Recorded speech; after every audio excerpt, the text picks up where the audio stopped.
Hello and welcome to the press conference where Tony Bellew is very much engaged. No, we are live. That is a freeze frame, isn't it? We are live. Please don't do it to me again. Please.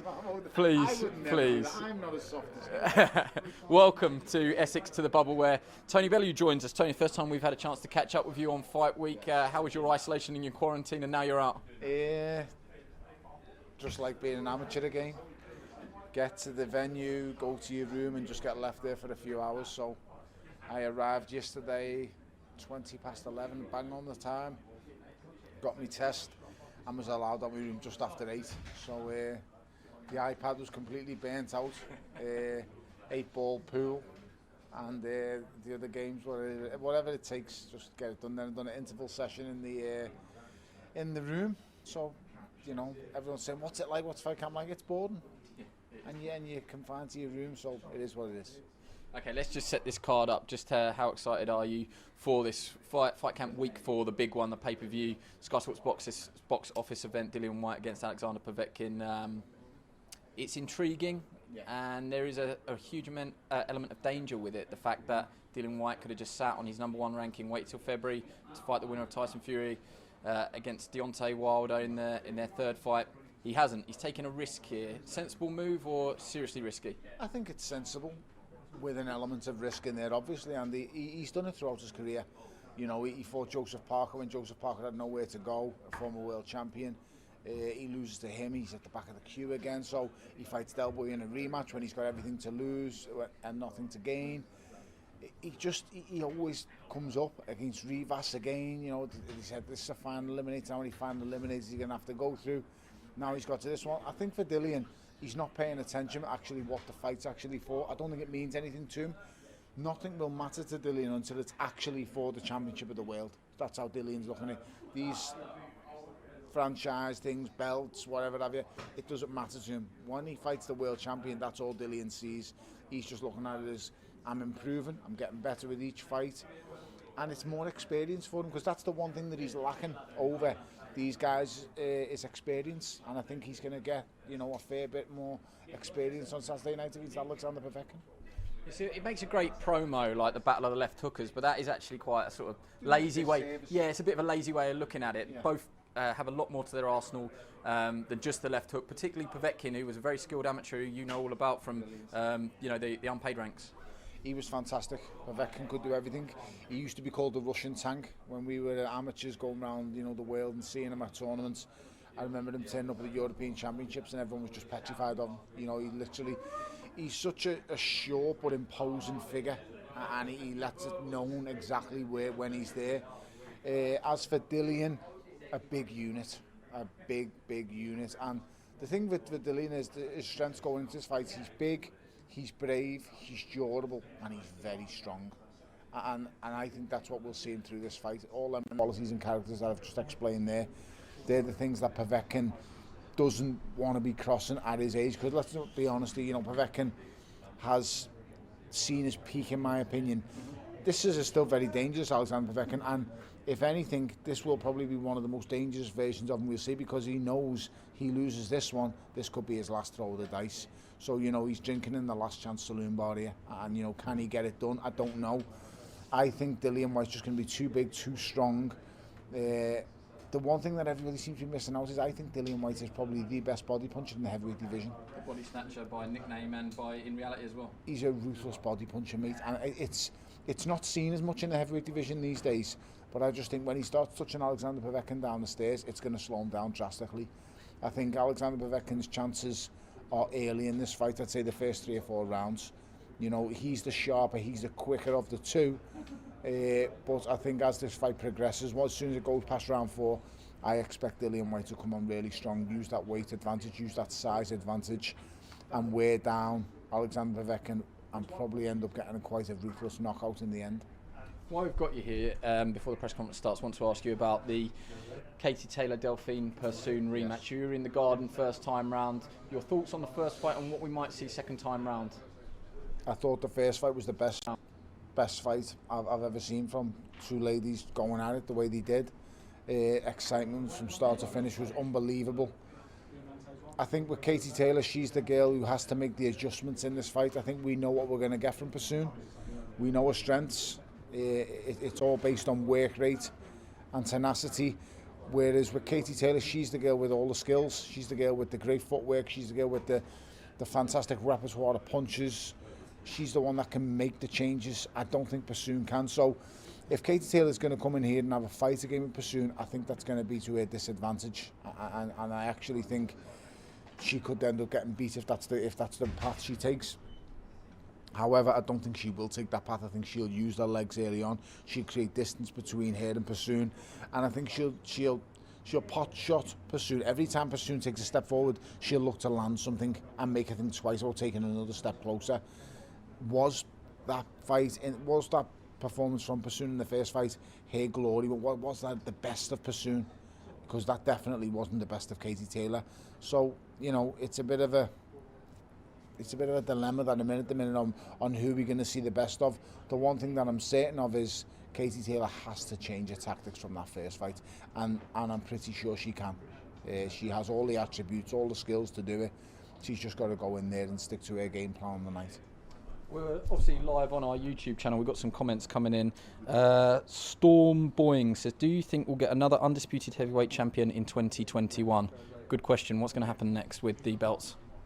They all need to be put up and all fought for in one fight, in my opinion. I hope we do. I think everyone will be looking at it as Tyson Fury is the #1 heavyweight in the world after that destructive display against Deontay Wilder.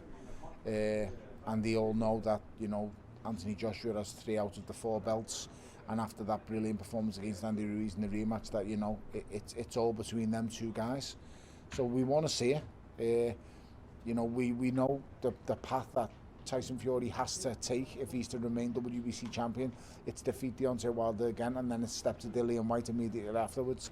I don't think there's any negotiation in there on Dillian's side. Dillian's not going to take any kind of step aside. He's waited long enough, and he wants his shot. So we just want to see a unified champion again. You know, I loved watching the days of Mike Tyson holding all 4 of the belts all wrapped around his body. It was an amazing scene. I'd love to see that again. So hopefully we can.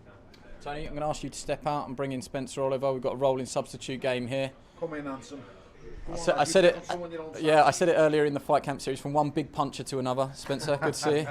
No, he's already bust the equipment. He's only been here 5 minutes. He's bursting balls, mate. There's a lot of frustration eating away in there. First thing I punched in nearly 2 years since getting beat up. So that was I got a lot of frustration out on that bad punch.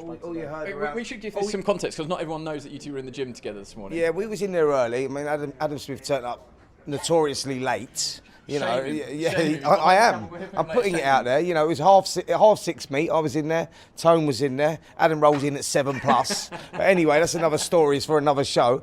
And so rumour was floating around.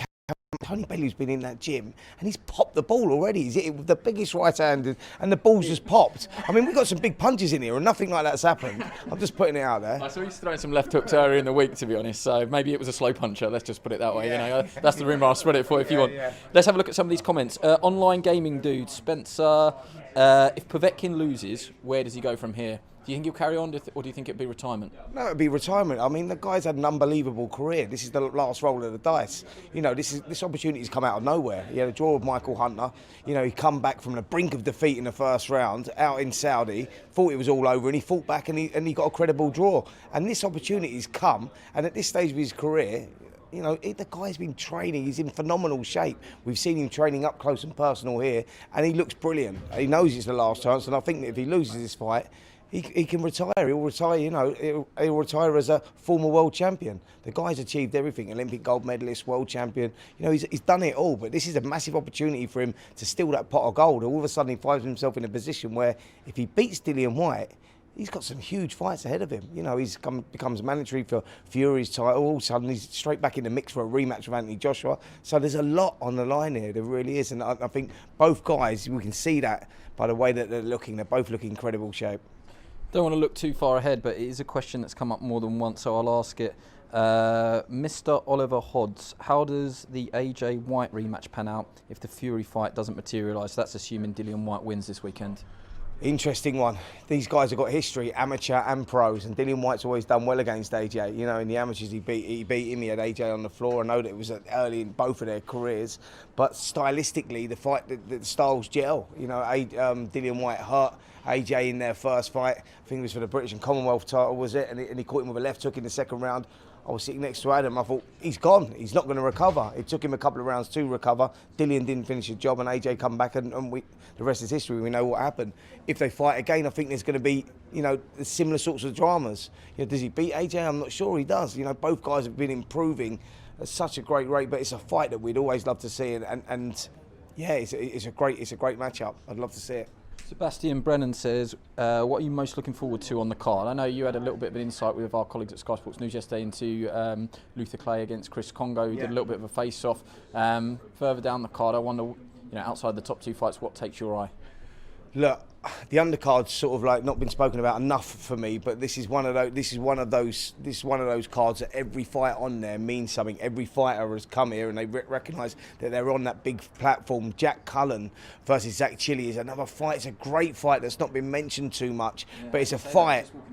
Yeah, well, there you go. Yeah, it's a fight that you know you really want to see. Who wins it? I don't know. Flip of a coin. You know, Luther Clay again against Chris Congo is another great fight. Welterweight contest, evenly matched fight. These fights are going to be brilliant. I'm looking forward to all of them, if I'm honest. And I heard Tony talking about earlier, obviously, Delfine Persoon. We've been up close with her quite a lot here. They've been really friendly up in camp. We've been watching her train a lot, and as well as Katie Taylor. Both girls have come in phenomenal shape. And that was the best women's fight that I've seen in a long, long time. One of the best fights of the year last year. Both girls put it on the line. It was an incredible contest. And we're going to get the same again. You know, I was speaking to Katie about tactics and what was the game plan. We can see she's light on her feet. She's been working on getting in and out. But we know Katie Taylor loves a fight. Brian Peters said the same thing. He said at some point in the fight, she's going to have to meet fire with fire. And we're going to get fireworks. It's a great fight, man. It's, again, a 50-50 fight. Tactically, who gets it right, that's who wins. Okay, I'm going to ask you to step out and Adam Smith to step in. There were some comments coming in. Who would win? There were some comments coming in. Who would win in a fight between Spencer Oliver and Adam Smith? I mean, it depends who keeps it long, I suppose. But Adam, just before the press conference starts, can see Zach Chelli already over your shoulder. Just set that fight up for us, because it's going to be our first one. Really good fight. Really looking forward to seeing how Zach takes this big opportunity, because he's got so much talent, but and he's still young, but he's never fought on a stage like this before. Jack Cullen we know really well, you know, Little Lever's Meat Cleaver, what a nickname, and he lives up to it, doesn't he? He's fantastic, but he also loves the crowd, he loves his fans, and they spur him on in times of trouble, because he does get into a bit of trouble, and he's just, you know, he's in front of you, he's a tall guy, he's moving up to super middleweight. I think it's a cracker to start us off, I really do. It kicks the show off in great style. Then you've got the heavyweights, then Clay, Congo, and then the two big ones. I think it's a fantastic card from top to bottom. Spend any time with Alan Babbage yesterday? Because we probably won't have time to talk about him before he comes on stage. Not enough. I think you spent more time with him than I did. The Savage. I mean, he's a right character, isn't he? And if you hear, you know, the stories of the spars with Dillian, I think he spars every day of his life. I think he absolutely loves it. And Dillian's very, very confident about how he'll progress. He's unbeaten in 3. He's got a difficult test. It's an educational fight, but it's one that, you know, he's got to be careful about. So yeah, looking forward to seeing him. And as you say, he's a good addition, isn't he, the Savage? The alter ego. Yeah, just to put that in context as well, he says, Alan Babbage is my name, but the Savage comes out as my alter ego and I can't control him. And I asked him what happens when Alan goes home. Surely he doesn't go fishing and on long bike rides. He says, no, the Savage goes home as well. And we need characters like that, and we do. We have many around us this week. We've got the open workout for Alexander Povetkin tonight. Just spending time around the hotel with him. I think anybody that's been in the bubble senses that he looks in great shape and he seems in a very confident mindset. I think he looks in better shape than he did out in Saudi, where I thought he struggled, certainly early on, with Michael Hunter. He was probably fortunate to get a draw that night, Alexander, but he's been around for so long, he's experienced, he's seasoned, he's still got huge power, and that pedigree just doesn't go away. And I don't think he looks his 40. I think he's looking younger. He's in great shape. We've heard him thudding the bag at night, and yeah, he looks in tip-top condition and ready to sort of join the elite heavyweights again if he can. I think it's a bit of last chance saloon for Alexander Povetkin. He's quietly spoken. He's got a good team around him, and he's primed and ready for battle, Andy.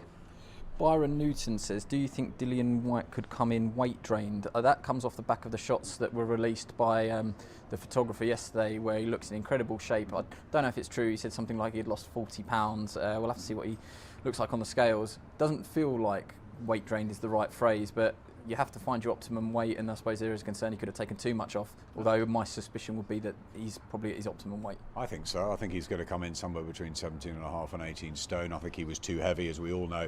Out in Saudi, he was lethargic, he was plodding. There was a lot behind the scenes at the time, and it was a short notice job against Marius Vac. I don't think you read too much into that.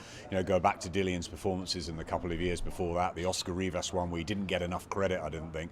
Joseph Parker, and obviously the 2 fights with Derek Chisora, the knockout of Lucas Brown. This guy's got momentum, Dillian, and I think the time away in Portugal, sort of in his own isolation, has done him well. I think he seems really happy around the bubble this week. He's got his own motorhome, but he's very chill with everybody. I think he looks in fantastic shape, Andy, and I think it's the right weight for him. We're not too far away from starting. A lot of people are asking, when is it starting? When is it starting? Well, any minute now, because I can see the fighters are at the side of the stage. Apologies. Probably got time for one or two more. Who has the better chin, Povetkin or Whyte? That's from Vlog Moments. Good question. It's a really good question. We've seen Alexander Povetkin go down against Vladimir Klitschko, but keep getting up. And he's apart from Anthony Joshua, the only other guy to beat him as a pro. Joshua had him obviously in big trouble in the middle rounds of the fight. But I think he's got a pretty good chin. David Price wobbled him, of course, but I think that Povetkin's got a decent chin, and I think Dillian does as well. He has been down himself too. He can get caught, but I don't think it's. I don't think either of them have a suspect chin or anything like that. They're both pretty sturdy in that department. They're both very all-round fighters. Obviously the Olympic and the amateur pedigree is with Alexander Povetkin. Whyte only had a handful of amateur fights, so he's learning on the job still, but I think he's learning each professional fight. And I think, as I said, take the Saudi one apart. There was a lot in that. I think he's getting better and better, and at 32 it's his time to strike, Dillian. Well, Phil, I'm going to sub you out. Adam, thank you for your time. Bring the bomber, Tony Bellew, back in. Okay, let's just answer some of these questions. Joshua Pilling, how difficult will it be for Dillian to get bigger fights in the future if he doesn't win Saturday night? The obvious question is, it will be difficult, but in the heavyweight division, you do get a lot of options. Of course, when Dillian speaks, he opens his mouth. That helps, believe it or not. A few fights in the career, who opening their mouths at the right times. He's got them a few shots at different things. A loss isn't the end of the world for Dillian. For someone like Dillian who's gaining experience and momentum all the time, you're going to come across setbacks sometimes in your career, and I'm sure he's prepared for them. The AJ one was a setback, and he won't want to revisit that kind of feeling again. So, there'll still be place for him to go. It's not over because he's not that old yet. I'd ask you to step aside because I can see on the stage Jack Cullen, Zach Chelli are there, and Eddie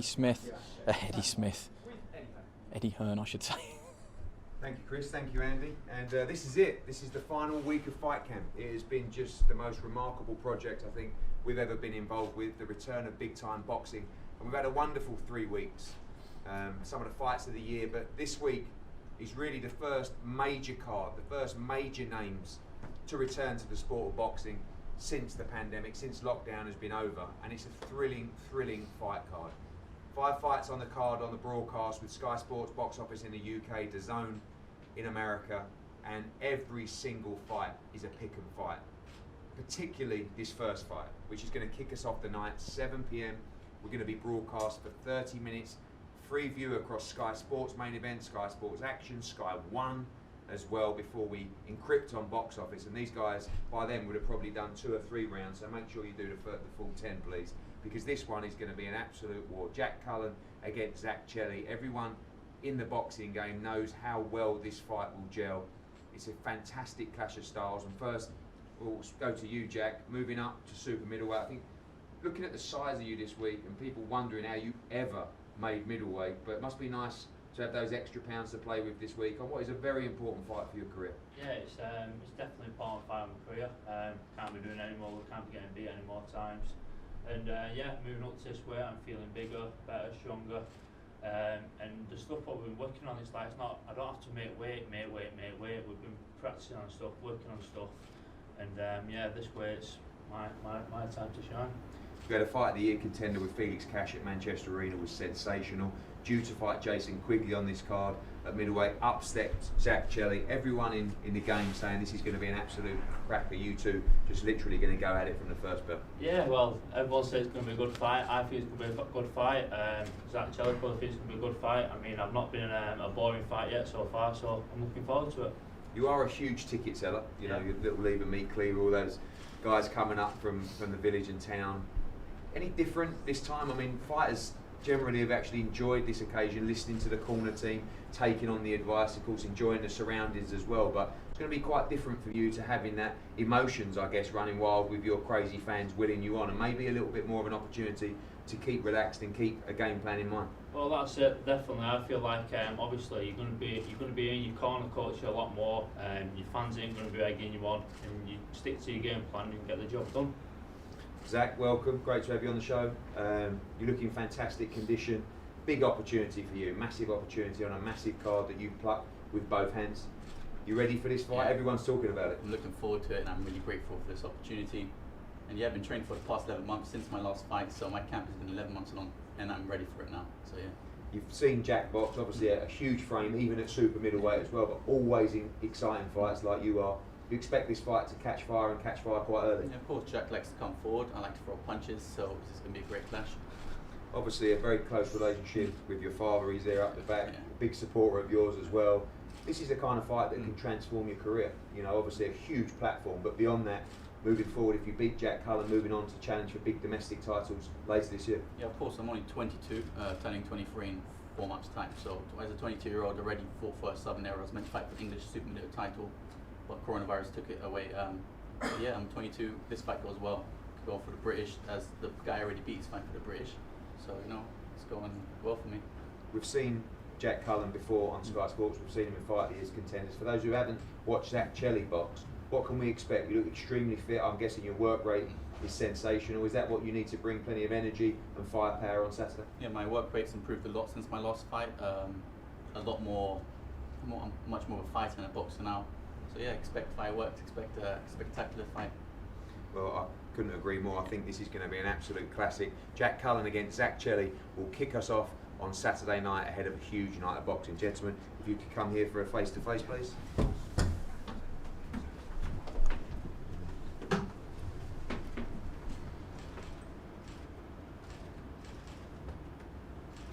White's the camera, please.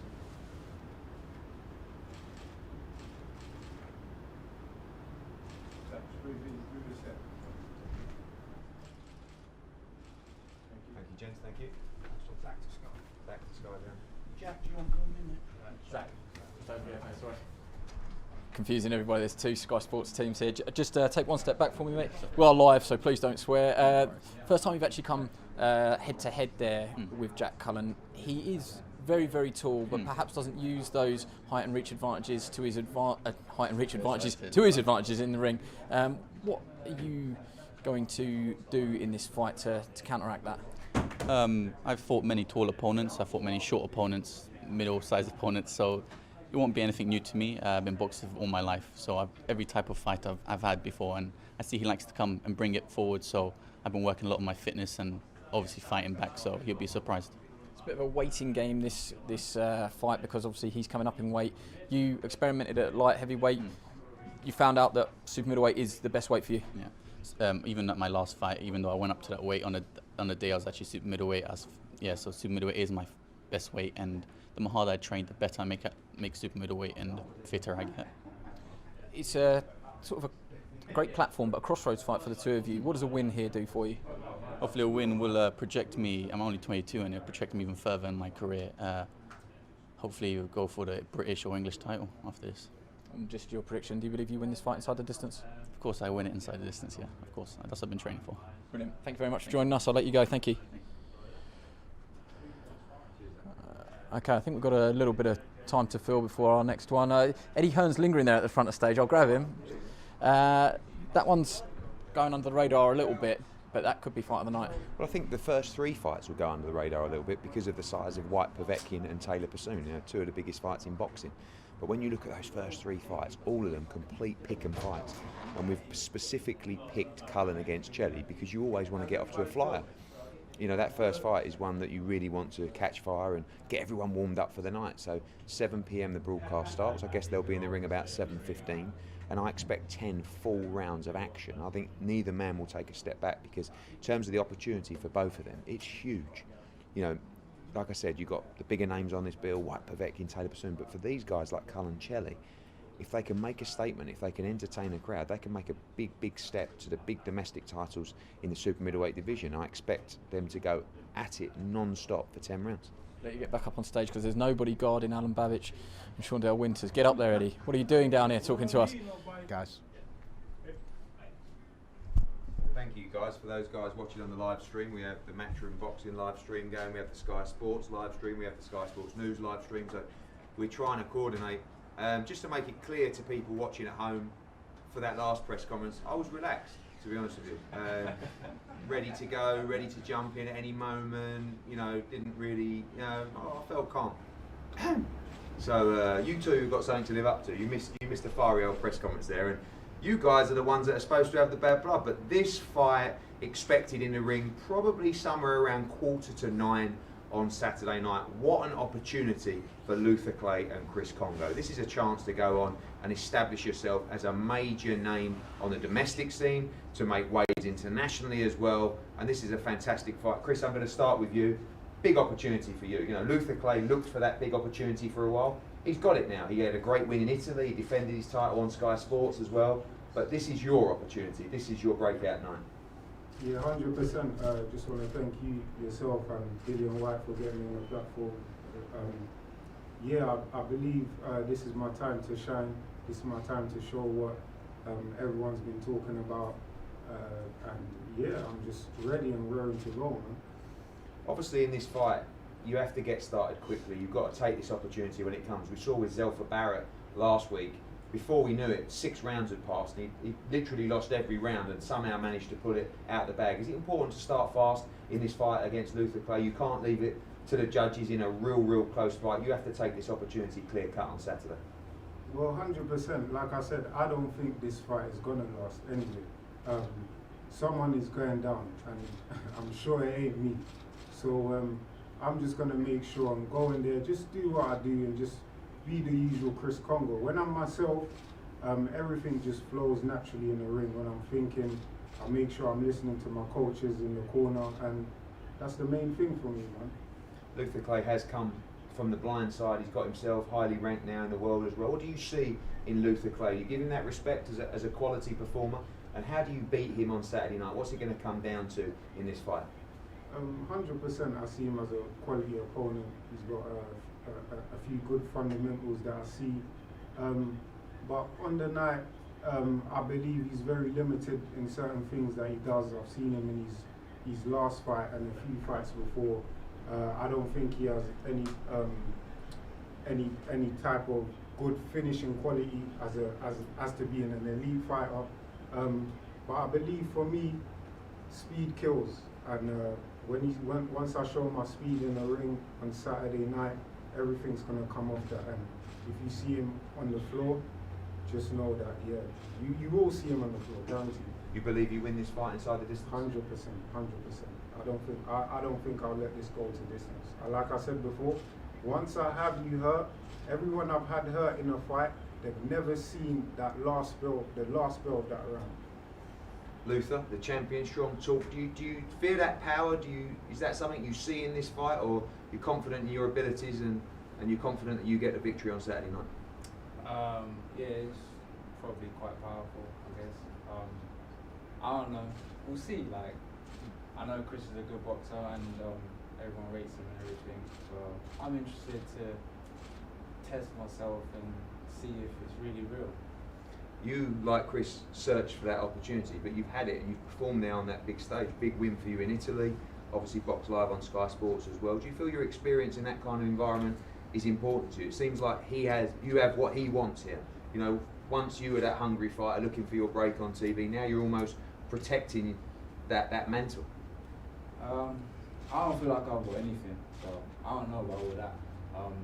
You know, he's got the reputation, he's got the clout, and that's what I want. Of course, I'm grateful to be on Sky, but for me, that's not the end all be all. For me, it's to win this fight, and what comes next. And Chris Congo is in the way, and you know, he said he's gonna knock me out. I say, okay, come with it, let's go. You've shown a lot of tenacity in those fights as well, a lot of will to win, particularly in Italy as well. Do you think you're going to have to show that again on Saturday? Do you think you're going to have to go to the well in this fight? And are you ready to do that? You're ready to do whatever it takes to beat Chris Congo on Saturday night? I haven't been to the well yet. Do you want to go there? I feel like I've been cruising. If he's the one to take me there, you know, I'm interested. I mean, I grew up watching boxing, watching those great fights where fighters have to go there. If he's the man to take me there, I look forward to it. I want to dig deep and see what I got in me too. So, you know. You seem very relaxed, Luther. You know, this is a big opportunity for you. Victory here on this platform could really change your career. Do you feel that? Do you see it? Or is it just about winning this fight? You seem super chilled, super relaxed. Yeah, maybe too chilled, man. It's obviously a big opportunity. I probably don't feel the pressure now. Maybe I will in the fight, and that's what really matters. I'm just ready to go, ready to fight. Yeah, man. Can't wait to get in there with Too Slick. Well, we can't wait as well. Luther Clay against Chris Congo. This is a great, great fight. And like the press conference before, to both of you, good luck, because this is a massive opportunity for you. You take this opportunity, you know, you can make big strides domestically, internationally on this platform. And I'm excited for you both, because someone's going to come out triumphant. For the loser, it ain't the end, but for the winner, you're going to another level. So maybe the best man win. And if we could have a head-to-head up here, it'd be fantastic. Thank you.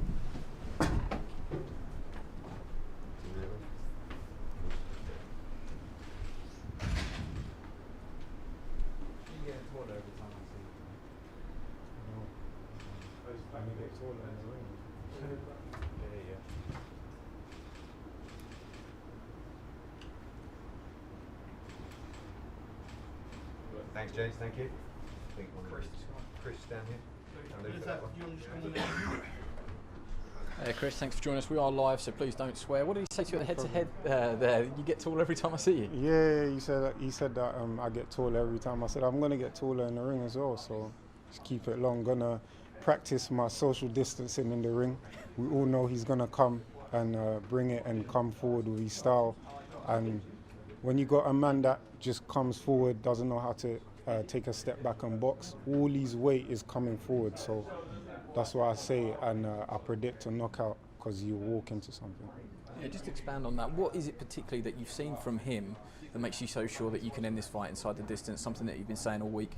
I mean, I've been in a ring and sparred a lot of the top guys, and they give me some sort of movement. With Luther, I haven't seen any lateral movement and just anything that can bother me. So I'm fully confident. I'm coming with my confident self as usual, and just ready to box, man. I mean, I can't wait to get in there. You said to us yesterday, all I've really needed and wanted is the platform to showcase my skills. Just put it into words. Fight camp, Eddie Hearn's back garden. It's not perhaps the stage that you thought you would be on, but it is a big stage nonetheless. 100%. I mean, it's not that I didn't think I'll be here. I knew I was going to be here one day. I knew if it wasn't here, maybe another show, but I was always patiently waiting. I've practiced patience for a long time, and the main thing I kept doing was just working in the gym. I've been out for 16 months, but within the 16 months, I've been in the gym for about 14 and a half. The rest has been the rest of the time, I've been letting my body rest as needed. And yeah, I'm just raring to go now, man. I can't wait. Nice one, Chris. Thank you for joining us. What I meant there was, I don't think we ever predicted we'd be boxing in Eddie Hearn's back garden. Not that I apologise. I apologise. I don't want to offend you. We're here now anyway, so that's the main thing. And Saturday night, it's explosive fireworks. That's it. And maybe we'll be back in the garden, the real garden, one day. I'll let you go. Thank you very much. Nice one. Who's next on my hit list? Adam Smith. Come and step in and give us a word on what you've just been seeing there. Yeah, you're secretly picking this one to be fight I'm of the night. I'm still trying to recover from Babic and Sean Dell. I mean, that was quite something, wasn't it? It just shows the fire that these sort of things and these opportunities can present. I thought Eddie handled it very well, and you know, it's really interesting, isn't it, that Winters, you know, one win and suddenly he could become, you know, quite an interesting, you know, proposition over here for some of our heavyweights. But you know, Alan Babic got the backing of Dillian Whyte, you know, interesting fella, isn't he? And let's see if he can really fight and see if he can really back it up. So looking forward to that. This fight I really like, Clay and Congo, and I've liked it for a long time. I think it's just really good when, two fighters who need a big win come together. There's not a lot to pick between them. Congo, very skillful, very good amateur, has got the size and maybe the slickness above Clay, but Clay has done really well, hasn't he? He's a bit more hardened as a pro, languid, loose, relaxed up there. Congo a bit more sort of bit more bitey, isn't he? He thinks he's going to knock him out, and that's great. I think it's a really good fight. I think it's a high quality fight at welterweight, and I'm looking forward to it. Just scrolling through the comments and the questions that are coming in. Yeah, so I wish I'd proofread these before I was just about to read them out. Who are you picking for fight of the night? We have had that one, but now you've seen the 3 sort of main undercard fights. Which one stands out for you? Is it the heavyweights now we've had that injection of sort of needle? I'm looking forward to all of them. I think the show opener is an absolute cracker, and I don't think it's gone under the radar a little bit because people know Jack Cullen, they've seen him on Sky, but they don't know Zach Chelli, and I've seen him, and I think he's a really talented fighter, and I just think that's going to be an excellent matchup, and I think it'll be full of action. I think all 3 are going to be good. I think maybe the Clay Congo will be more technical, and as for the heavyweights, you just never know, do you? We never know what we're going to get. So looking forward to all of them, but I think the first one, you don't want to miss that. Yeah, very well said, Adam. I'm going to sub you out on Spencer. Oliver, are you still here? Spencer, come and join us again. Tag team, Spenny, come on. Just waiting for the call. In you come. You all right? Yeah. What have you made of what we've seen so far? You've seen Shaundell Winters around the hotel. I just didn't see that coming. I have to be honest with you, just didn't see that coming. I sort of did see that coming because we have been to see them. We've been up with I saw Shaundell Williams in the gym actually, and yeah, he's Winters, in the gym, and he's actually that sort of character. He was sort of like he was a little bit fiery in the gym, so I sort of half expected it because we've seen what Babic has been like around camp. He's been great entertainment. He's been great value actually. And yeah, I sort of did see it coming. It's sort of heated up quite nicely, innit? It sort of set the scene nicely. I'm looking forward to that fight. That's a great fight. You got a raw novice in there against a guy that's got a wealth of experience, that's boxed at the top level and won some great against some great operators. So that's a real test here. It's all about Babic and what he's bringing to the table. Is he that real savage? Because we're hearing that from Team White. Dillian said that the guy brings it all the time. He's tough. And we're going to find that out on Saturday night because I think Winters is going to take it to him. He sees this as a big opportunity. Eddie's promised him a little pot of gold if he wins that fight. So he's been training like a lunatic here, Winters, by the way. He's been giving it everything. He's been taking this serious. So he's not come for the paycheck. That's a really intriguing fight, that one. What did you make of Clay Congo? When it was first announced, there was a little bit of needle to it, and then I think there was a bit of a social media campaign because Luther wanted more time and Chris Congo didn't and was ready, and Luther said that he perhaps needed again more time to prepare. There's just a little bit of back and forth in that one as well. Both confident that they can end the fight inside the distance. Do you see it like that, or do you see it a bit more cautious? Chris Congo's obviously more comfortable in front of camera. Luther Clay, seemed a little bit nervous. It's first time really in the bright lights, but he's got some great wins on his record. He went over to Italy, beat a fighter, a hometown fighter, on his own soil in a fight that he was meant to lose, 15-0. I can't remember the guy's name. But he beat him and beat him convincingly. He was like, hold on a minute, who's this guy? Luther Clay's come out of nowhere. Chris Congo, we know, has got that amateur pedigree. He lost to Josh Kelly in the amateurs, but boxed on Team GB. So the guy's got a wealth of experience. We know he's good, he's long, he's very rangy for the weight. But Luther Clay can fight, and he likes it tough, and he likes it rough. I think we're going to see another great fight there. It was one of the fights that I'd picked. Originally as one of the fights of the night. I really think this undercard has sort of gone under the table a little bit because we've got 2 unbelievable main events, but we've got 3 fights on the undercard there that are absolutely incredible, not forgetting Jack Cullen and Zach Chelli, which is going to be another great fight. So yeah, the undercard will really live up to what we're expecting. Spencer, stay with us. I'm just going to ask you to step to one side because we can see the fighters on stage. Just going to get my cameraman just to show us. It's the first time that the 2, you would have seen that they sort of bumped into each other around the hotel, but this is their first fight week commitment together. We all turn into body language experts on the week, don't we? Yeah. Who do you think looks more confident? Who have you seen seems a bit more at ease with the proceedings and surroundings? I'm going to be totally honest. They're both supremely confident. They're both so up for this. You know, Katie Taylor will be used to this sort of environment through the amateurs, boxing in the Olympics, sitting there opposite your opponent, more or less eating dinner, walking past your opponent all the time. So she's comfortable with it. Spoke to Katie's mum Bridget about it as well. She said, you know what, she's relaxed. Delfine Persoon, who we spoke to, is also equally as comfortable. You know, she said it's like being on holiday. So this is a real great fight. Well, thank you, Fraser, and thank you to Sky Sports, our live stream, Matchroom Boxing live stream as well, and of course now our viewers joining us live on Sky Sports News. What a night, what a card on Saturday night live on Sky Sports Box Office. We've just seen the press conferences for 3 complete 50-50 fights in the build-up to the 2 huge fights topping this card on Saturday night. As we said, Jack Cullen against Chelli, Shaundell Winters against Alan Babbage with heavyweight bad blood between them, Chris Congo against Luther Clay. 3 great fights as we move into 2 career-defining fights and 2 huge legacy-defining moments for all 4 of these combatants on Saturday night. The first one, the undisputed lightweight championship of the world. And I think that when we talk about women's sport and women's boxing, we're almost at a stage now where we're not even talking about it being women's boxing. We've seen over the last couple of weeks, and we've seen over the last couple of years, but last couple of weeks particularly, with Natasha Jonas against Terry Harper in a Fight of the Year contender, Shannon Courtney against Rachel Ball, Cecilia Brackhouse against Jessica McCaskill last week, and this week, the biggest of them all, the undisputed lightweight championship between Katie Taylor and Delfine Persoon. The first fight was one of the best fights, forget men's boxing, forget women's boxing, was one of the best fights I've ever witnessed live. 20,000 people on their feet at Madison Square Garden, and this Saturday we're in Matchroom Square Garden, behind closed doors. And it's such a thrill to be able to hold a show like this, fights like this, coming through the pandemic. This card is the biggest card by a mile since boxing has returned. And I personally want to thank both of you 2 ladies for accepting this fight and accepting the challenge after such a brutal war last time out at Madison Square Garden. Firstly, Delfine, I'll start with you. Welcome. Again, you look in tremendous condition. You look super strong. You've been training hard here this week. We know you felt like you were surprised to get this opportunity, but this Saturday night, you want to leave no stone unturned and make sure you're victorious against Katie Taylor. Yes, this Saturday night, it's my chance to reprove I'm a high-level female boxer also, and that the first fight there were people thought Katie won, other people thought I won. It's on me to prove that I'm also deserve the titles, and that I'm stand there in New York, and that was for us not a correct decision.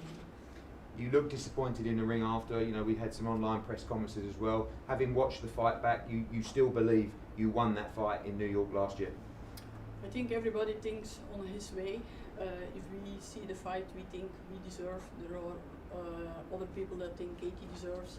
So it's good there is a rematch, and there is, how do you say it, you can see now who is the best fighter and who can hopefully the correct fighter of this a good fight, and that correct fighter can win this fight, and it's going to be hopefully also a very, very good high-level boxing fight for female boxing.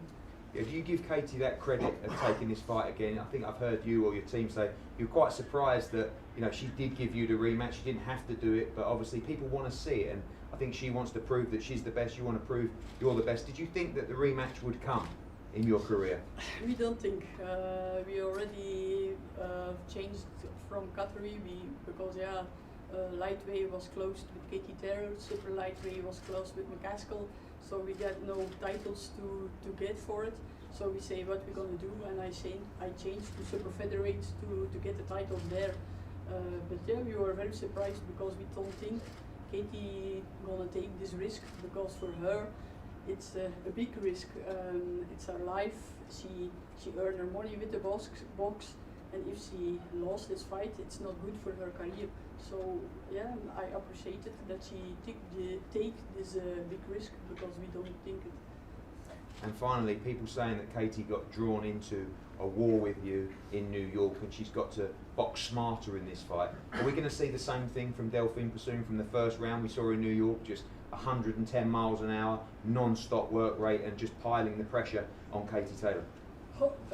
They say this is a war, but for us that is boxing. You punch, you go back, punch back. how do you say, block a punch, slip a punch. That's a way of boxing also. It's not a war. The grappling and then the holding, that's not the box sport. But if you box offensive and you jab and you work, that's a way of boxing.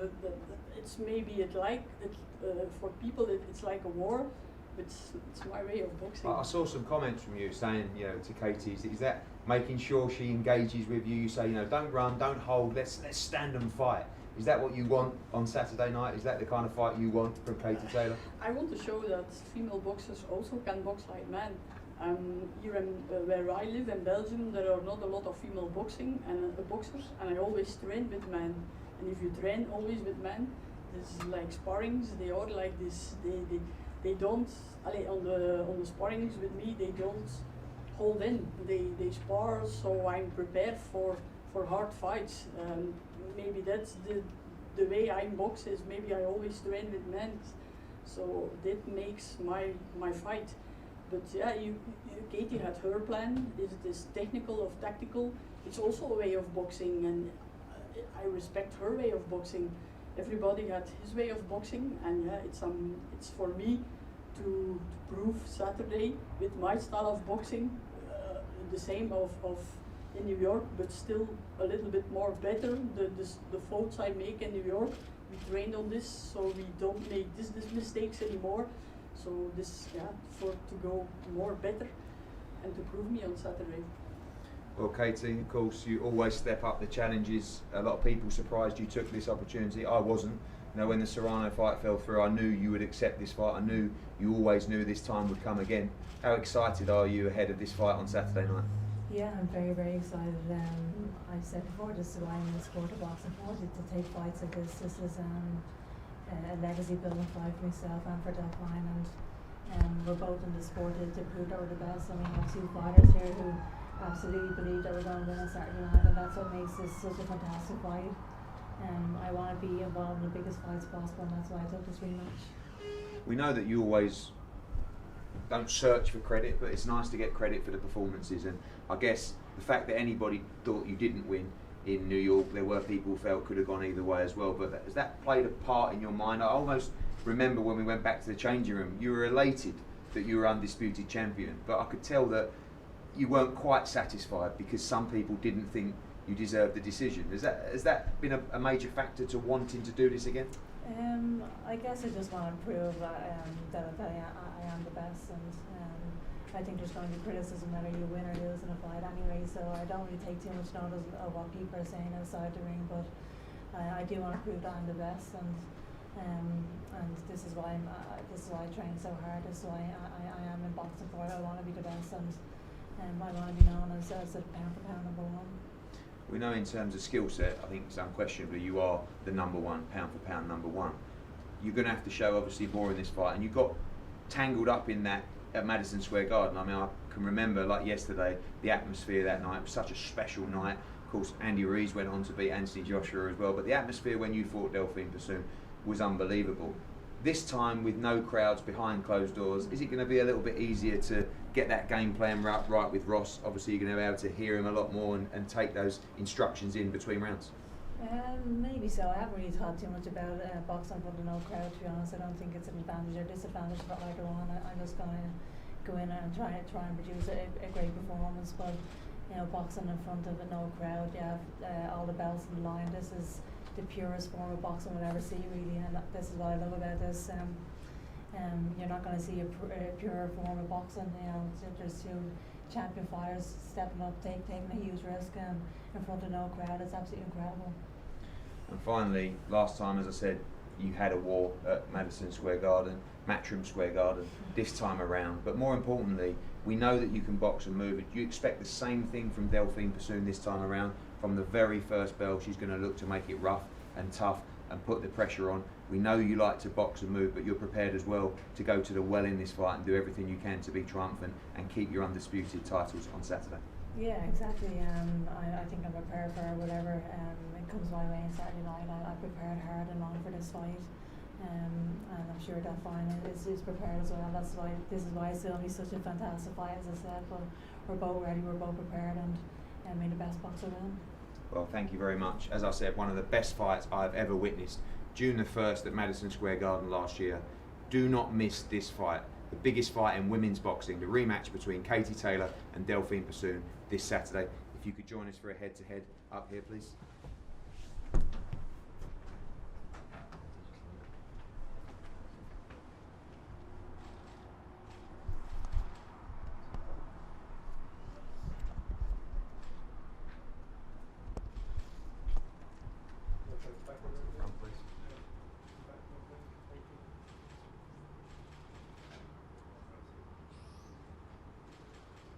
Just bring the belts up just for one photo, please, just to the front.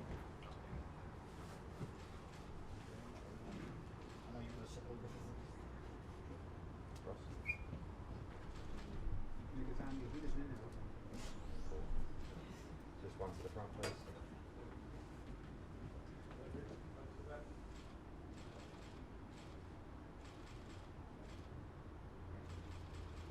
Thank you very much, Delfine. If you could just come down here, Katie. Just here, Delfine. Just here, thank you. You can come down. Delfine, we all become body language experts on fight week. What did you sense from Katie when you went face to face with her there? Did you sense any nerves from Katie at all? Oh, there is not a lot. How do you say it? Mimic on the face, so you cannot say a lot. Yeah, I think she's prepared. I'm prepared.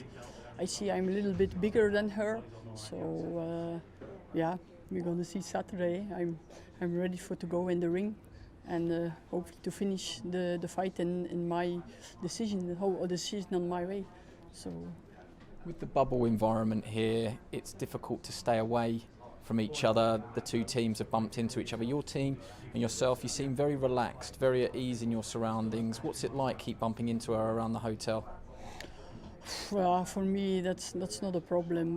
The difference here is if we organize in Belgium, it's my trainer and I with a little team. They do everything ourselves. So to the last day, I'm busy with emails, with paperwork, with administration.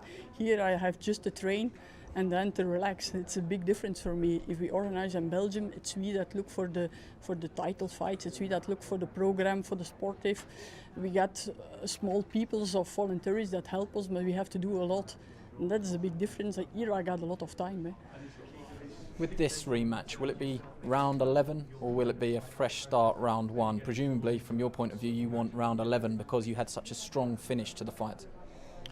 Oh, it's 10 rounds fighting. It was 12 rounds. It was better for me. But yeah, it's boxing. It's female boxing. It's 10 rounds of 2 minutes. So I have to prepare me and go in the fight from started maybe a little bit faster than the last fight in June. If it is possible, start from the early rounds to the big tempo, if this is possible.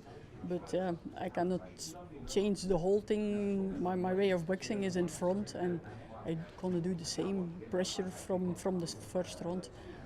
Yeah, my final question is, Katie Taylor told us yesterday that she feels that you can only box one way, that she could perhaps improve her game plan, improve her tactics and box smarter. She says you can only do one thing and you can't be better in the rematch. Would you argue that you can be better than you were in the first fight? She can see if she throw the pressure, she can see I can box always. I can box also on the back foot, but a lot of times my opponent don't pressure me, and yeah, then it's on me to pressure and make the fight. But I can also box on the back foot, turn away left, turn right. I can do it because of the sparring with the guys in Belgium. With guys, they are stronger than me. A lot of times I'm also in problem and have to find a solution, and then I box on the back front. But I think that's the difference. If I don't box against a girl, most of the time I feel me stronger because always training with men. So it's on Katie. If she say I gonna pressure on the back foot, for me it's no problem. I can box also on the back foot, but I like to box on front. That's the way I like with boxing with my heart. Sometimes that's a big problem. My trainer always say you forget the head and only box with your heart. That's the difference I have to do now in this fight. Don't stay if I give the pressure. Don't give her the time take me, of holding me, step back, come back, don't have punches, puff, and turn back. Don't have her the time to take me. Brilliant. Well, thank you so much for joining us on our stream here, and we'll let you go. Thank you very much. No problem. Who wants to come in? Spencer, you've got 2 minutes for us very briefly here. Just your immediate reaction to what we saw at the press conference between... 2 hours, 2 hours. I've got 2 days. What did you make of what we just saw there between the two girls? Not a lot is being said between the two that we haven't already heard, but it's the first time you've seen them go face-to-face on Fight Week. Yeah. They both look focused. I'm not going to lie. They're both totally respectful for each other. They know, what they went through last time. Madison Square Garden was something quite spectacular, and I think they both know what they're going into this time. They're both prepared. They both had time to prepare. Katie Taylor's, she's been out in America. She was in Connecticut since January. She's been training really hard. She's been in danger before of overtraining. Sometimes, so let's hope that that's not happened. But she's looked great here in fight camp anyway. And Delfine Persoon said she's had plenty of time as well. She's had 6 weeks, but she said she was in training before that. So I think we're going to get a high quality match, and both girls know that. They know what they're going into because of the quality of the last fight. Thank you, Spencer. Tony Bellew, can you come and quickly join us with roll-on, roll-off substitutes? Stay in until you. Tony, we've got plenty of questions coming in for you, and I'll get to those. But just while we're waiting for the main event, also your reaction to the press conference there between Katie and Delfine. There's not really much to tell from it. Both are seasoned, I don't want to say, veterans now in their sport, so they're not going to give much away at this kind of stage. Katie looks cool and calm and composed as ever. Delfine Persoon just takes everything in a stride, it looks like. So this is one that's going to catch fire when they actually get in the ring, Andy. You're not going to get what we got with Babbage and the other guy there. You're not going to get that with these two. So calm and very respectful of each other, which is very, nice to see, in my opinion. It was great to see, and brilliant fights in their own rights. Let's shift to the heavyweights. Tommy Dunn says, Tony, Bellew, is Usyk good enough to take over the heavyweight division? Oh, he's definitely good enough. I just don't know if he's big enough. I think that's the only thing that will hold him back. But whoever he has to face to get to it, I think he'll be ahead and he'll be beating them. It's just, can he keep them off? That's the only thing. His footwork's the best I ever came across. You'll find it strange that he's not the strongest, strong enough to beat me up, but when it comes to the big boys, mate, it's another kind of level. The strength and the size and just the sheer weight of them, manoeuvring them around is a hard work. So, but if it comes down to pure boxing ability, mate, he's probably one of the best in the world, if not him. Definitely his counterpart, the little fella Lomachenko, mate. They're just unbelievable. Footwork, boxing ability, and technique, second to none. You had that crowning night at Goodison Park, and you got your hands on that famous green and gold belt. Yes. Dillian Whyte is still chasing that dream. Marcel Julia says, Tony, what did it feel like when you won the WBC belt? Best feeling in the world. The only thing that was better is my children being born, and me wedding. Better say that, mate, I'm not getting back in the house. So we'll put a graphic disclaimer up, obviously. Yeah. Drew Gifford says, how is retirement? Is there anything that would get you back in the ring? Much love from the Midlands. Thank you very much, much appreciated. Do you know what? I punched today for the first time. I punched since getting beaten up by Alexander Usyk. I went in the gym on site and punched it around a bit. Now that's enough from me. Listen to the proper fellas. Tony, while we're just waiting, you can still stay here and just... Is this the first time you've seen both of them together? Yes. And your first primary observations? Considerable size difference. The width and the girth of Dillian compared to Alexander Povetkin, but I can, just by looking at them, clearly has the speed advantage. But the width and the base of someone like Dillian, he's a big, strong unit, and he's hard to move around. Yeah. We've got 30 seconds before they go live here. What have you? I mean, the obvious. The difference between Dillian Whyte as he sits up there and the Dillian Whyte you saw in Saudi Arabia? Yes. The difference is MasterChef. And the difference is a proper 12-week camp and paying attention to someone, specifically preparing for an elite level opponent. He knows who he knows who he was facing, and he's had a long time to prepare for him. And as you can see, he's in prime condition. He looks absolutely fantastic. Both of them do, to be fair. Povetkin looks in great shape. and so does Dillian, and the smile on his face just makes me look that he's very relaxed and very happy. He's always got a smile, he's always got a laugh, which is very good to see, especially this late in their camp. Brilliant. Let's get over to Eddie Hearn. Well, welcome back to our friends on Sky Sports News Live, and welcome to our other feeds around the world. This is it. This is the final fight of Fight Camp before the canopy comes down, the Terraplast comes up, and we sit there and have a nice beer thinking about a project that we'll never forget. Before then, the biggest fight so far, returning from the pandemic, returning from lockdown, a pivotal moment in the heavyweight division, the jigsaw puzzle that is being put together and unfolding before our eyes. On Saturday night, Dillian Whyte faces Alexander Povetkin for the WBC Interim World Heavyweight Championship, the WBC Diamond Belt on the line as well, but more importantly, the right to fight the winner of Deontay Wilder and Tyson Fury. The winner of this fight will be the mandatory with no exceptions from the WBC. It's a huge, huge fight for the division. I will start with the challenger, Alexander Povetkin. Alex, you've been training in the gym. We've had you over here for many fights now. You look in the best physical condition of your life. Саш, мы рады тебя видеть. Ты много раз был здесь, очень хорошо выглядишь. Так, скажи пару слов. Общее впечатление от всего увиденного. Да, хочется по поводу себя. Эдди поблагодарить за то, что организовали этот матч. Дилана тоже поблагодарить, потому что это сильный, достойный боксер. Я всегда к нему с уважением. Я считаю, будет интересный и красивый бой. Благодарю. First of all, few words about thanks to Eddie, for doing this event, even pandemic. Very happy to be here. Thanks for Dillian, to take in this fight. Hopefully it would be, a great fight, in the heavyweight division right now. Alex, Dillian has been #1 for a long time, waiting for an opportunity. You have the opportunity to just come up from nowhere and take that mandatory spot. Are you prepared to do everything in the ring on Saturday night, whatever it takes to win? Дилиан очень долго ждал этой возможности. Вот сейчас у тебя появилась возможность это все дело перехватить. Тщательно ли ты готовился, чтобы действительно это получить? Мы хорошо подготовились, я говорю, будет интересный, хороший бой. Я уважаю Дилана, но хороший боксер, так что я с полной ответственностью готов, потому что понимал, что он очень сильный. Well, I take all my responsibility to prepare for this fight, understanding how important it is, for the Dillian, to fight in Dillian, you have to take serious when you're fighting him anyway. And finally, Alex, people talking about both of you big punchers. Both of you have two of the best left hooks in boxing. We expect an explosive fight. The fans should expect a war on Saturday night.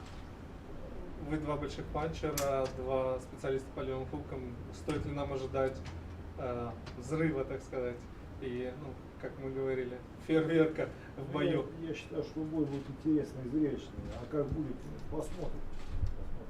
Я заранее никогда не говорю. I don't like to make a prediction, but definitely it should be a firework. But I hope you enjoy it.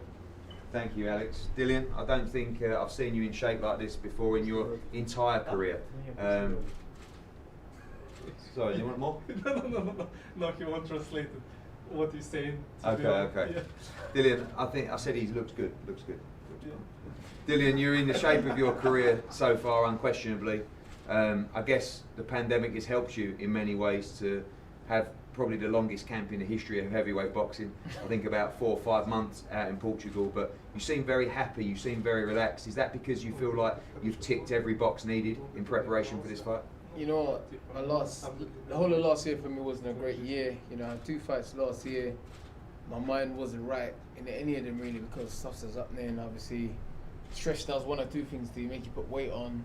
I'll make you lose a lot of weight. Unfortunately for me, it made me put a lot of weight on. I think my last fight was 20-something stones or whatever it was. So I was happy for the time. I needed to train, get myself in shape, and I've done it slowly instead of just rushing and going crazy like college trying to get weight down and stuff. So it's been good. It's been very good, But I know who was fighting and what it would take. So I was just okay, cool. I've got extra time to do stuff and get in shape, and that's what I've done. Do you feel that there's pressure on now? I mean, you seem to be someone that's kind of ignored pressure in the past, but a lot's happened since this fight was made originally. You know, originally you were searching for that resolution from the WBC. Now you've rescheduled the fight, but you do have the resolution for the WBC to know that if you win on Saturday night, you'll fight the winner of Fury against Wilder. Does that put more pressure on you ahead of this fight? Not really. The story of my life has been pressure. I've not been under pressure my whole life, so it's just another puzzle and another thing I have to deal with. Obviously, there is a bit more pressure than usual because of obviously what's in the future, but that's in the future, you know. I just focus on now what's going on, who's in front of me. Obviously, I'm fighting a consummate professional, someone who's been consistent for a long time. So, you know, I'm not bothered about what's Fury doing and what Wilder's doing. I'm bothered about what Alexander Povetkin is doing on Saturday night. And you have to focus on him. One thing you've always wanted to do is fight the top guys, fight the best. You see Alexander Povetkin as the toughest test of your career so far? Yeah, you know, obviously he's probably the most technical fighter I fought, obviously, in his side. He's beaten a lot of top guys. He's fought a lot of guys as amateur Olympic gold medalists. He's done it the right way, hasn't he? All the way up from Europeans, whatever, Commonwealth, Olympic gold medalists, and he's done it all the way up to being heavyweight world champion of the world. Only lost 2 fights, you know. I'm a strong guy and stuff, and so yeah. You've been watching fight camp, obviously. How's that going to change for you? You look at your previous fights. Oscar Rivas last time at the O2, Derek Chisora selling out the O2, Joseph Parker selling out the O2, Chisora before that at the Manchester Arena. What's it going to be like to focus with no noise in the fight camp matchroom office on Saturday night? Your instructions are Xavier Miller and Dave Caldwell also in the corner as well. Are you looking forward to maybe be able to execute that game plan a little bit better in those kind of circumstances? I'm looking forward to it, you know, but like I say to people, some of my hardest fights have been in the gym, you know, so, and in the gym there's not a lot of people, so this would just be like one of those. And when you're in camp and you're sparring rounds after round after round and you have 3 or 4 guys and doing 2 rounds in, 2 rounds out, and your coach is there whispering in their ears, oh yeah, pressure him, do this, do that. You know, I've had some really hard fights in the gym, but the level of the fight and who's in front of you, when the bell goes, it doesn't matter whether there's 100,000 people, or there's 100 people, or there's one person there on the night, because you've been so locked in and so zoned in and focused and getting the job done. It doesn't really matter, to be honest. We know your mantra for this fight is maximum violence, and everyone you speak to about this fight says the same thing. This can only be a brutal war. Is that what you expect? Are you ready for that? Do you want that? I mean, a lot of people, you saw Katie Taylor in here before, you know, I've got to box more, avoid the war. Is that what you want? I see your protege, Alan Babbage, I mean, he's pumped and focused for it as well, but are you looking forward to engaging in that warfare, or is it just win by any means necessary? I don't care. Whichever way it goes, I'm ready, you know, obviously I train, obviously, you know, I'll take my defensive duties properly I need to do, and I'll do what I need to do. But I don't care, listen, you know me. I can war, I can box. If I need to counter fight, I can, you know, obviously. At times in a fight, I need to change what I'm doing, but I don't care. When I'm fit, I'm in shape, it's problems. Because then I can do what I like to do.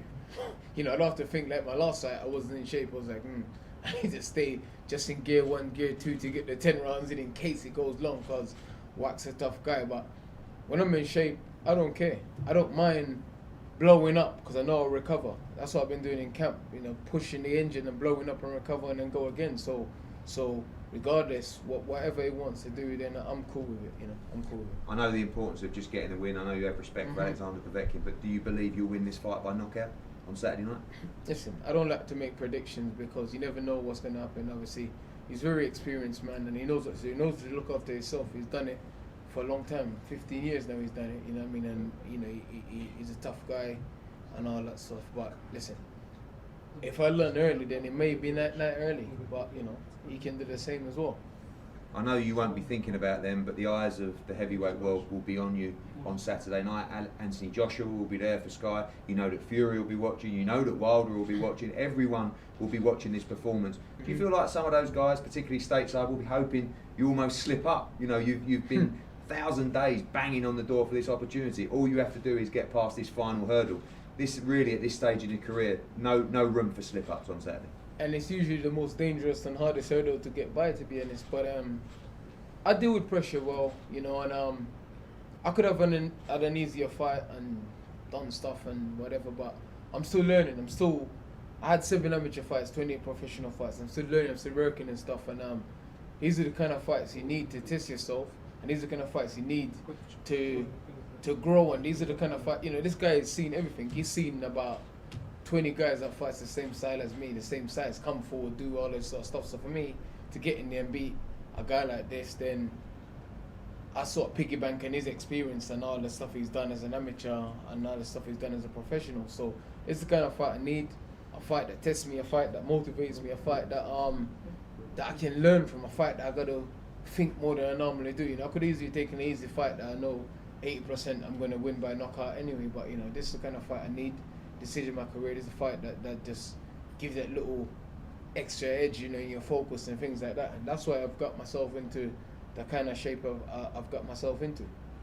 Well, I know your willingness to take these big fights, to take these risks, is admired by the British public. Do not miss this heavyweight fight on Saturday night. This is so pivotal to the heavyweight landscape at the moment. Like I said, the eyes of the heavyweight world will be watching Anthony Joshua in attendance. We know that Fury, Wilder, all the guys will be watching this thrilling heavyweight matchup for the WBC Interim Heavyweight Championship of the World between the body snatcher Dillian Whyte and Alexander Povetkin. Do not miss it. Gentlemen, if we could have a head-to-head here before we go to our media duties. Yeah.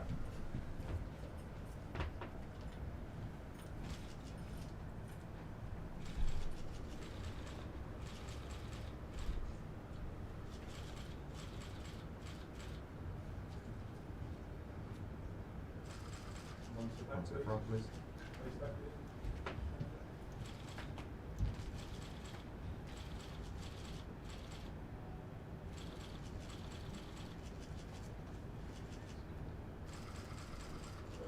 Thank you, gentlemen. There you go,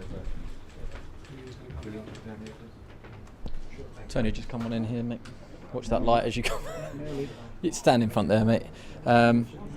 A lot of comments coming in about the size of the two when they stand next to each other. Is that any surprise to you? No. If anything, it makes me realise that Povetkin has put everything into this camp. He's looking at this as his last throw of the dice. He's in phenomenal shape, Alexander Povetkin. He looks like a big cruiserweight. He really does. And Dillian looks like a good-sized heavyweight. So, as I say, that's going to play into Povetkin's hands early doors with the speed and the sharpness of how quick he'll be. Trust me, he'll be quick, Andy. And Dillian's got to be careful early doors. Desperately been trying to get to this question. Mark Tibbs leaves camp. Xavier Miller's run the whole of the camp, and he was in his last camp as well, so it's not a new addition. But the new addition in the corner will be your former coach, Dave Caldwell. I don't want to put words in your mouth, but presumably that's a good decision, and you think it's the right move. It's a wise move, yes. Xavier Miller is obviously somebody he knows, he's familiar with, he's been in camp with him before, but it's that when you're in the corner and the spotlight's on you, that big fight experience. So he's going to learn as he's going. But in all honesty, I've never been somebody who, listen, it's great having someone familiar in the corner, it's great having good cornermen, but make no mistake, Andy, when that bell goes, it's all on Dillian. Xavier Miller has put the work in with Dillian for the last 12 weeks, that's where he's done his job. Once you cross through them ropes, it's all on you, and that's what you've got to get done. I was going to try and bring Eddie Hearn to join you, because I know that you two are the new Anton Deck of TV. I'm not sure which one's which. Eddie, you've survived the press conference, first thing. The size of the two next to each other, any surprise? That's only the second head-to-head. We've done the first one so long ago back in Manchester. Yeah, they haven't changed height since we did the first press conference a couple of months ago. But I think no, but they have changed width. Yeah, they have. I mean, Dillian obviously looks in fantastic condition. So does Povetkin, to be honest with you. And you always know what you're going to get with Povetkin. I think the most scary thing about Alexander Povetkin is just his level all the time. When he fought Joshua, when he's fighting Dillian Whyte, when he fought Michael Hunter, when he fought David Price, I've not seen him deviate in one way. In the tone of his voice, he's a robot, isn't he? Let's be honest with you, he's a machine, as a better word than a robot, and he's programmed to destroy. And his team have programmed him to try and destroy Dillian Whyte. Now, I'm not sure he can do that, but what I promise you is he will do everything in his power to do that. And there's no quitting him. There's no backing down. What you get from Alexander Povetkin is just 110% whatever it takes to win. Now, if you get broken down as a machine and you get dismantled and your parts start falling apart, then you won't be able to conduct the task. And I think that's what Dillian Whyte needs to try and do. I think Dillian speaks really well as well. And you see his maturity as well, where it used to just be, yeah, I'm going to take him out. Well, I'll do it now. I'll do it. I think Dillian realises I've got to consume that energy as well. And it was interesting to say about Dillian, one of the reasons he's got himself in this shape is not just because that's his obligation as a fighter and as a champion, but it's because he's fighting Alexander Povetkin. He knows what kind of test this is. Genuine fear. Fear to get himself in great shape. Genuine fear of losing. Dillian, apparently he's going to join us, so stay with us, but I'm going to boot you out as soon as he becomes ready. Just your take on Dave Caldwell joining the corner. Tony's old coach, he knows, he's only going to say... he knows better than me. I just think that it's a great move because, you know, Xavier Miller obviously has a great relationship with Dillian Whyte and that's so important, but probably doesn't have the championship experience of a Dave Caldwell. You know, Dave Caldwell's been with David Haye, he's been with Tony Bellew, he's been around the world, and I think sometimes during that time you need those wise words in the corner. There is a strong chance in this fight that through 4, 5, 6 rounds, Dillian Whyte's behind. You know, Povetkin likes to start quickly, so you need wise words in the corner. Don't tell him he might be behind after 5. Yeah, just about. I'll have you back, Tony. Dillian, we didn't get a chance to speak to you yesterday once you'd taken the top off and we saw your torso. I mean, the weight reduction is, compared to Saudi Arabia, is miraculous. You've worked hard in camp and it shows. How do you feel? I feel good, you know, obviously Saudi Arabia, 3 weeks notice, short notice fight, you know, obviously my head mentally and physically was all over the place, you know, now I'm back where I should be, you know, I'm always in shape anyway, you know, I might not have the 8 packs and the this pack and that pack, but you know, I'm always in shape and I proved that I can go around and I can come back from bad starts in fights and pick up put my foot on the gas in the later rounds and stuff, so, but no, I feel good, I'm motivated and no stress, man. Feel good, no stress. I feel good, and I'm ready for this chaos and violence, man. You know, I'm ready to go. I mean, we dealt with you on fight week when you know you have been perhaps a little bit more stressed. You just seem in such a good place at the moment. That bearing in mind, you said on stage that heavyweight boxing is littered with nearly men who get to the step before the big one and come unstuck. So that's obviously in your mind that you can't make any mistakes here with Alexander Povetkin. Yeah, it is, but you know, I'm not just pent up under it's a dangerous fight. This no, I just all of that's in the back of my head. Just focus on it. Povetkin, you know, I'm gonna try and hurt him from the first bell. You know, I'm gonna try and hurt him from the first bell. I'm coming to fight, and it's gonna be war. Obviously, you know, I mean, that's what he does. That's a great thing. We both do similar things to try and inflict as much pain as we can from as early as we can. You know, but it's up to me to do things to make the fight in my favour than it is less in his favour, you know. And I'm capable of it and I can do it. He's way more experienced than me, a bit more mature than me and stuff, but I know how to fight, man. I know how to fight, but all I've done is had skills and got in better shape. That's all I've done. But I know how to fight, you know. It's not something anyone can teach you to do. I don't want to keep you any longer because you've got to go. Just a final message for everyone that's watching live on our stream here. We've had so many comments coming in for you. Just want to say, just tune in. It's going to be one hell of a fight. You know, obviously, thanks for the support and thanks to Sky and Matchroom and DAZN for making this all happen, man. Top man. Wish go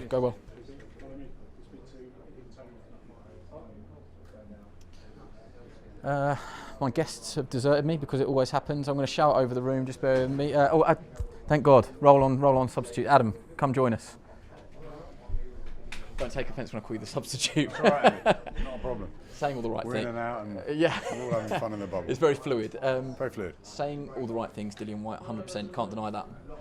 Absolutely. I think that we've known Dillian Whyte a long time and I haven't seen him as cool and calm and, as he says, stress-free, I think, ever before a fight. There's always something irritating him or buzzing around that head of his and physically he looks in terrific shape and mentally he seems absolutely sound. You know, he's got 3 boys, he's got another one on the way. He's just, I think he's in a good place in life. And, you know, obviously the Portugal training camp has been a fantastic sort of rejuvenation for him. Last year was a difficult one, especially outside the ring. And as he said, you know, the Marius Vac fight, he wasn't confident in his shape and, you know, he just had to get through it. This is a new, and I think and I hope improved Dillian Whyte. But Alexander Povetkin looks in phenomenal shape. He is smaller, but as Tony rightly said, he's going to have speed, he's going to start fast, and you know, he's a difficult fighter to face. We always say Dillian Whyte is. So is Alexander Povetkin. You know, AJ found it really tough for the first 2-3 rounds of their clash at Wembley. You know, David Price has been in there with him, and you know, Michael Hunter maybe could have nicked that in Saudi, but it was a tough last few rounds for him. As Povetkin came right back at him. He's such an experienced man, and he's not going to go quietly, I don't think. Eddie ran off, didn't he, just before Dillian came in, and he said, "Don't tell him that I said that he could be 5 rounds down." Do you see it going that way early? Yeah, I mean, I think Povetkin will have a fast start. I think he has to, because I think the natural size advantage and the freshness of Dillian Whyte is going to probably affect Povetkin down the stretch. But having said that, you know, Povetkin did finish against Hunter well, but Hunter and Whyte, two very different sort of physical specimens, aren't they? I think he needs a fast start, Povetkin. So, you know, Dillian might just take time, just you know, getting that jab established. But he's got a good jab. You know, what he said in the press conference was interesting. You know, he didn't have the ability or the belief in himself against Marius Vac to go and go again. But this time he says, you know, I'll go and I'll recover and I think there'll be second, third wins for Dillian. I think it's going to be a tough job this for Alexander Povetkin to inflict defeat on Dillian Whyte, but I think it's going to be a very, very exciting fight. Spencer Oliver lurking over your shoulder. Spencer, if you've got time, if you've got to run off, if you've got to run off, I'll let you go. It's all the different streams and news channels and all this sort of stuff. I'm entertaining more. I think we balanced it out. Just go back to the same question I asked Adam. Yeah. Eddie Hearn was just saying before Dillian came over that actually he expects Povetkin to maybe race into an early lead. Do you see it like that? Possibly. You know, do you know what? There's a line there that Dillian Whyte said that I really like, and I really liked hearing. He said that the last hurdle can, you know, most of the time can be the most difficult to get over. So what I'm listening to when he said that was that actually he's not taking it lightly. He's not taking his eye off the prize, because this is a potential banana skin. We all know that. We all know that Povetkin's still got something left in the tank, and Dillian Whyte recognises that. And as long as he recognises it, then he'll be on it. Do you know what, Spencer? He's been talking about boxing history a lot more this week as well, Dillian, talking about the great fights that were sort of never made. And you know, he must be looking at his own career and thinking, you know, when am I going to get that massive fight? Yes, he had AJ for the British title, but you know, he wants the big world title fights. And he was talking about George Foreman and Evander Holyfield and how much he respects them because they took on everybody. You know, why didn't we get Riddick Bowe and Lennox Lewis? So I think he's studied a lot. He's also talked about Alexander Povetkin at his highest, at his very best. He's looked back at a lot of tape, so I think he might have sort of fallen in love with the whole sport again, and you know, he's really prepared himself, I think, right from start to finish here. So, you know, if he doesn't perform on Saturday, then it's probably a worrying sign, because I think he's probably ticked every box off in training. Yeah, you're right. Dillian Whyte is a student of the game. He's a historian of the sport. He loves watching old fights. He goes through old footage. He said he's watched Povetkin only in his prime, only at his best. He said he's not watched the bad fights with Povetkin. You know, he's not taking this fight lightly, and it was, like I said, I was really pleased to hear that you know, he recognises that it's going to be a difficult fight. He knows that, and he knows what, you know, he's on the line. There's all good signs coming from Dillian. He's also trained really hard, right? He's been in lockdown out in Portugal since March. Yeah, he went out there because he knew that this was a possibility. We was going to have this pandemic. We was all in lockdown, so he wanted to get the right facilities in place. He's been out there and he's had a great camp. I know Xavier Miller, his new trainer. I know him well, and he said everything's gone better than we expected. He's done everything and a little bit more. But you know, Povetkin has been in not just great shape here. I mean, you can't read much into him. He's a quiet guy, isn't he? But he did get a little bit irritated when people started sort of talking about the age, the 40. I don't think he looks like anything like that, and he doesn't certainly sound like he wants to carry on. I think that this is another platform for him to spearhead back into a huge fight with a Fury or a Joshua rematch or something like that. I don't think he's just coming for the money. I think he's coming to become a world champion again. I agree. We've been talking about, you know, it's the last roll of the dice for Povetkin. If he loses this fight, his career's over, and he's heard whisper of that, and I think you're right, Adam. I think he's upset by that. I think he still thinks there's longevity in his career, and he still feels that this is not like if I fail here and I don't win this fight, that my career's done. He still feels that there's plenty of fight left in him. Listen, we've heard him training. We've heard him training up close. We've listened to the sound of the bag being punched. I've seen him working out on the pads. The guy's in shape. He's in phenomenal shape. He's not come here for a paycheck. And we thought maybe when Joshua fought Klitschko that Joshua was the right time, he was going to dominate the fight. But when we saw, you know, Klitschko train and the whole build up to the fight, you just got a sense that it was going to be one last massive hurrah from Klitschko. And I wonder if Povetkin will put all his experience together. He's still got that power. You know, Dillian has been down. He's not had everything his own way in the ring. It was very close with Joseph Parker. He's lost to Joshua. Povetkin will fancy this. He really will. Yeah. Sorry, Spencer, I'll just bring in a question there, just on the back of that. I think maybe against Parker, the crowd played, coming down the stretch, the crowd behind Dillian played such a role. Ben Thompson says, how will Dillian cope with having no fans?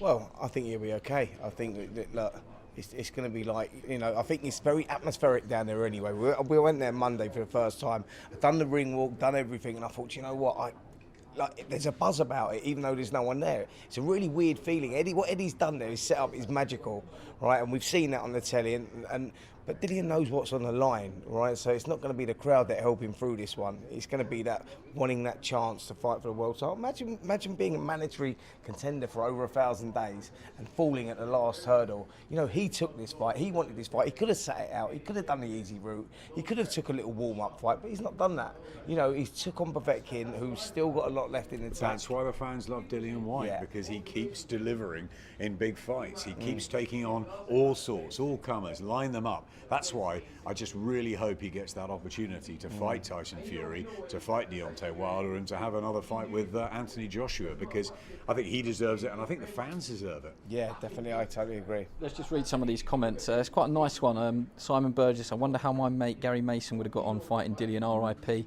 Been some years, mate. Yeah, very well said. I mean, that would have been a really good domestic battle. Harry Morehouse, why won't Amir Khan fight Kell Brook? Not today, Harry, mate, sorry. We haven't got enough time. How many years have we been trying to get that fight? Ephraim Mwenda, Tyson has the power to knock most heavyweights out. I think this is Mike Tyson. Mike Tyson has enough power to knock most heavyweights out in this era, but is at a reach disadvantage against most of them. These new heavyweights are freaks of nature, 6'5", 250-pound plus monsters. Yeah, that's true. We're in the era of the giants now, aren't we? Yeah, the Klitschko started it, didn't they? And then, you know, you obviously had big Nikolai Valov, who David Hay went out to beat, but probably too big. But yeah, super. I mean, Lennox Lewis as well was developed into a huge super heavyweight. That's what they are, super heavyweights, aren't they? They're all very big now, but they're all very athletic as well. That's the difference now as well. Is like, you know, I'm not talking about the Lennox. Fury, Joshua. Yeah, they're all big. They're giants. They're 17, 18 stone plus, but they're athletic and they can move. And Dillian Whyte's the same. He's a big guy. Wilder as well. Slow condition, absolutely. But you stand next to Dillian. Now look, I'm a small guy. We know that. It's no secret. You know, it's okay. It's all right. I stand next to Dillian, and I'm like the size of one of his arms. He's just like he's just big, but he's athletic. Do you know what I mean? Yeah, it's like everything about him's solid. Yeah. Let's think about wrapping this up. So I'll give you final thoughts to both of you. Spencer, what stood out for you today? I mean, the obvious one is Babic Winters. But I don't want to put words into your mouth. Which one? I don't know. Maybe changed your mind slightly about your original prediction. Yeah, slightly. If I'm totally honest, that Babic was completely rattled. He showed his inexperience, and Winters has come to win. And I think it could be a difficult night, and I think we could see an upset, and I think Winters could win the fight. I think Babic might go out there, he might go out there explosive. Winters will weather the storm, figure it out, and he could come out victorious. Do you know, I've just noticed Katie Taylor's just walked in to do some more media commitments, and what I'll take from it actually is the look between Delfine Persoon and Katie Taylor, because when Katie walked in, Delfine was like eyeing her up and wouldn't take it. It was an icy stare. But I watched Katie during what Delfine was saying, and Delfine didn't say, look, I won the first fight, it's a disgrace, whatever. She said, look, some people thought I won it, some people thought Katie won it. This is what we want. We want elite women's boxing. We want the best fighting the best. And Katie was just nodding all the way through that. You know, this is a super fight. It really is. We've had a fantastic run of boxing from the ladies. And they're right, this is boxing. It's not just women's boxing now. It's absolutely fantastic. We've had the Tasha Jonas and Harper fight. We've had McCaskill upsetting Cecilia Brakus. And now we've got the big one. We've got Katie and Delfine Persoon. So, yeah, I just can't wait. And I thought the respect between the two of them today, silent respect, was really telling. Brilliant. Thank you, guys. I'll let you go. So that brings us to the end of today's press conference stream, but it's not the end of the world, because we'll be back tonight 6 o'clock for Alexander Povetkin's media workout. So make sure you join us then across all of our social media platforms.